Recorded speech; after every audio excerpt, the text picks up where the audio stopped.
This was originally a test piece. Thought, to hell with it, I'll throw a little bit of something and I could experiment with it. So it was, you know, first real piece I used with trimming and doing stuff, and then... Okay, for lay people with trimming. Trimming, it's where you make it lighter by taking off all the excess clay that you were too lazy to throw and make it thicker or make it taller and whatnot. So it'd make a nice little foot, see, that it can stand on. And it has a little indentation. You can do all sorts of stuff with it to make it actually stand away from a table or the surface it's sitting on or whatever. So, you know, it's my experiment with trimming, which is, it's a little rough, but, you know, it came out pretty light. Not too bad, I only threw it real quick. And once it was fired, and after it was bisque fired, I came in and... What does that mean, bisque fired? That's where you fire it once to get it porous, so it'll accept glazes better and make it a little bit more sturdy and durable. So everything, a lot of clay goes through 2 firings, bisque and final. So after it was bisqued, I was experimenting with the glazes. Timoku glaze, underglaze with Ohatakaki overglaze, just to see what it was going to come out as. For another piece I had in mind, but they ended up getting fired at the same time anyway, so I was like, whatever. But it came out nice. It's got, you know, the Timoku is actually supposed to be black with breaking brown, but I didn't put it on thick enough. But the Ohatakaki came out really nice and sparkly and pretty.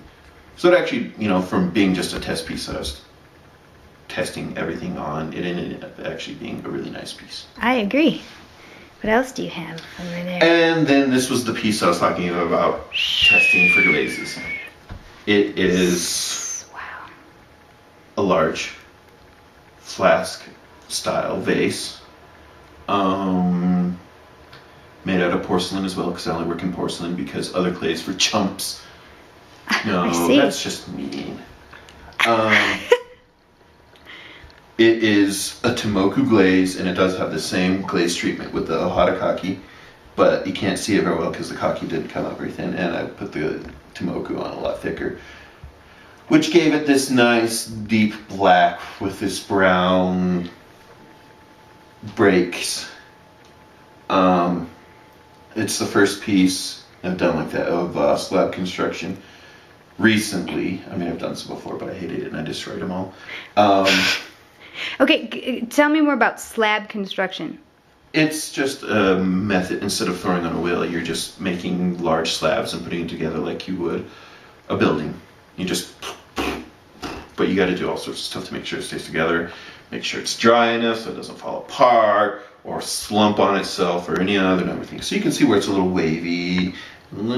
So gorgeous. Unbelievable.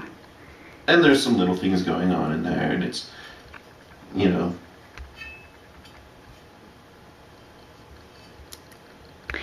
So tell me how this glaze in regards to color works.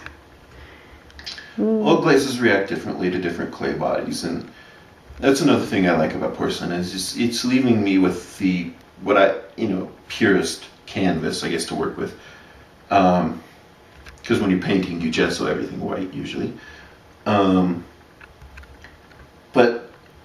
it also has, being a stoneware clay body, it just really gives you a lot more options of glazing. Different colors will react differently on the different clay bodies, and I just think porcelain gives you the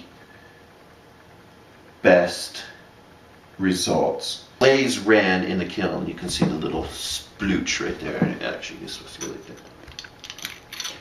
And it's stuck to the shelf. So certain glazes especially are more liquid than others. So when you fire them, they have a tendency to move. And actually every glaze moves a little bit. Some move more than others. Well, this is 2 glazes. And the second glaze I knew moved a lot when it was on this glaze. see, it was a blue-green, and then I added green on top of it. And they all have fancy names, you know, Randy's green, whatnot. But the Randy's green is mixed a little too runny, and it needs to be, the formula needs to be fixed. But it ran way too much, stuck to the shelf, so it broke. Always practice detachment when working with ceramics, because you never know what's going to come out of the glaze kiln, or really any kiln. You know, it could blow up in the original, in the basic kiln, and then you have a little bomb that blew up half your pieces, and you're like, oh, I'm so sad now. Sad artists make great work. Oh, right. I thought that was just like a poet thing. Well, you know, poets, artists, same thing. They're communicating differently, but they're communicating something. Oh, I'm sad. I'm gonna make you sad too. This is a clown, and he's crying. Please commiserate. What are you working on now? Do you have? I am working on a Japanese tea ceremony set, but in order to make it a little bit more functional in the Western world, I'm making a teapot that goes with it, because teapots aren't necessarily part of the tea ceremony. So I am doing that. And it's all out of the English porcelain, because that's all I have left. Well, not all of it. I have a little bit of the old porcelain that's actually going to end up being used. And I'm going to be doing a big no-no and mixing the two in a piece. They probably have different shrink rates, so I'm probably going to get the lid stuck on on the other one. But shrink rate. Oh, please elaborate. When clay dries, it shrinks. When it's fired, it shrinks some more. So I don't know what the English porcelain shrink rate is, but I know the porcelain that this was made out of, and all these are made out of, has a 50% shrink rate. So by the time it's all said and done, it will have shrunk 15% of its original build size. Cup. Your crappy cup. Okay. So not to say that I'm giving you a crappy cup, but it's really nice. You're giving me a crappy cup? No. Okay. It's just the way I feel about all my own stuff. This is an old piece. One of your first?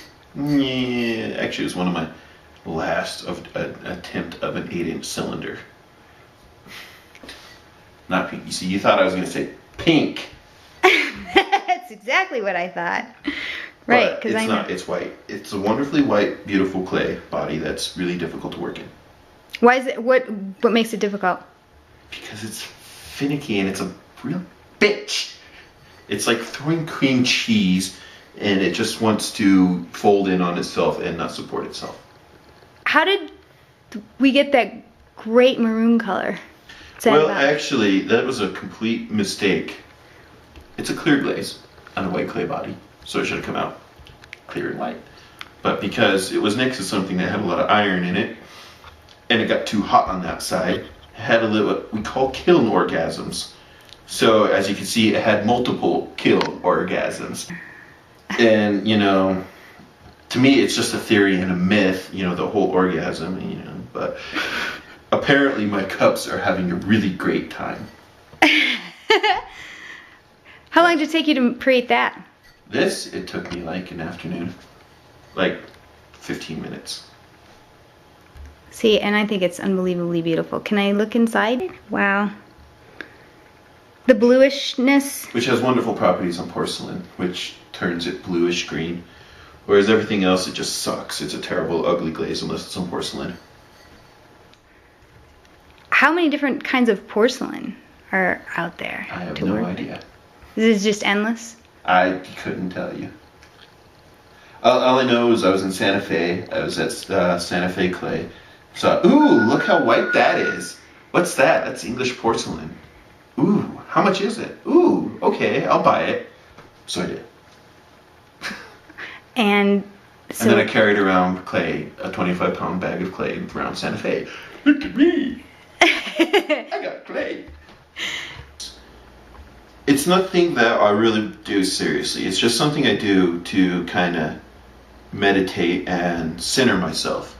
I mean, there's this whole issues of, you're centering the clay on a wheel, and at the same time you're kind of meditating and centering yourself to create a form. And I won't want to say it's like a mindless form, mindless art form, but it's definitely a form of art that you can kind of just like release your thoughts and just kind of work and let your hands in the clay do what they want to do.